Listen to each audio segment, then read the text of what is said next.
Have you been depressed before?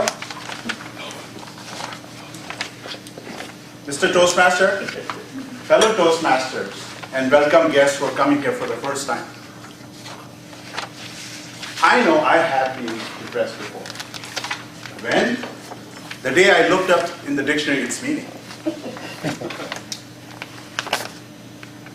Nick Bauman was depressed.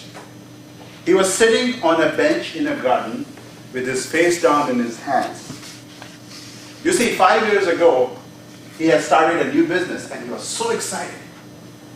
But in the last 5 years, his business went down. He had accumulated so much debt that creditors were after him. And he was at its wit's end, sitting there wondering how he's going to prevent bankruptcy. While sitting on the bench, he felt a hand from the back.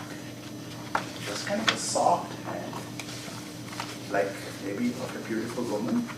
Yeah. So Nick got excited,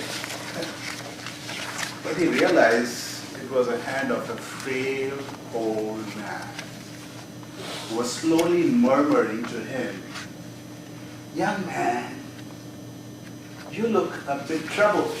Are you okay?" Nick looked at him puzzled and sort of looked at him suspiciously, said, thinking in his mind, "Why do you want to hear what I'm going through? What do you want to know?" "Well, I'm just curious." So Nick said, actually he thought, this man looks a pretty decent man, and maybe he can give me some advice. "Sit down, sir." For the next 5 minutes, Nick told him his story about how he had borrowed so much money and how he slacked off, and now today he's in almost the brink of bankruptcy. This old man looked at him and said, "I can help you." He pulled out his checkbook and wrote a check on his name and slid it into Nick's hand. Now, Nick said, "Look, I just told you my story. I'm not begging for money." And then looked at the check. $500,000? Signed John D. Rockefeller? Nick was totally taken aback. He said, "Look, I just told you my story. I'm not begging, but I'll keep the check." Before Nick could realize and thank him, this man disappeared. Now, Nick just was wondering what happened here. The reality sunk in. He has $500,000. He just felt on cloud nine. He said, "Yes, I can pay off my creditors."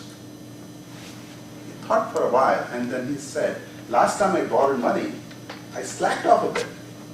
This time, this is what I'll do. I'll take this uncashed check and put it in a safe. And maybe the safety of this check in the safe will make me feel that I can go work hard and really come back in my business." That's what exactly he did.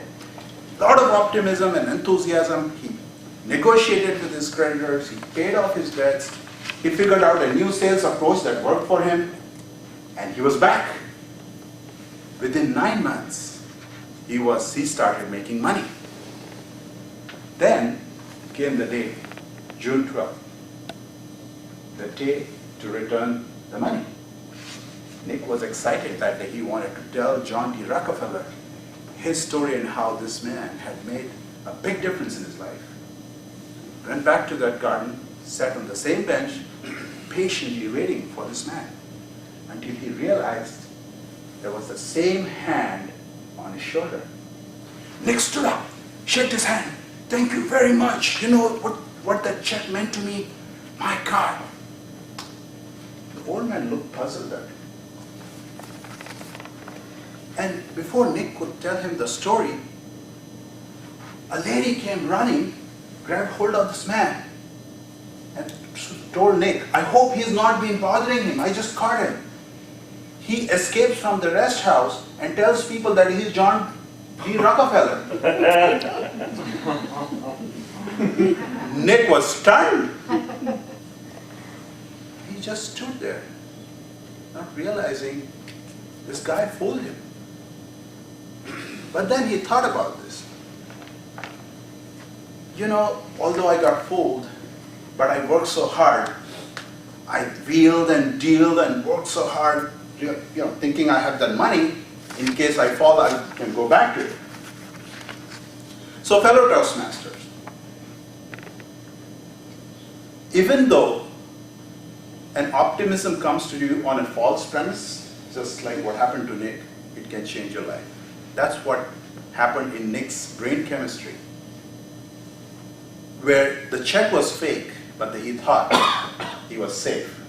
And it triggered something in him to go out there and bring back his life and his business. You know, when we dwell on the problems we have, like Nick was doing, we forget the basic ability to fight back in life. And that's what he went through. Can we all agree that we should not dwell on our problems too much and always expect positive things? Because positive expectations in our life can make a huge difference. We could either just sit there like Nick was doing, or go out there with optimism, enthusiasm, and get back to what we want to do in life. Mr. Toastmaster.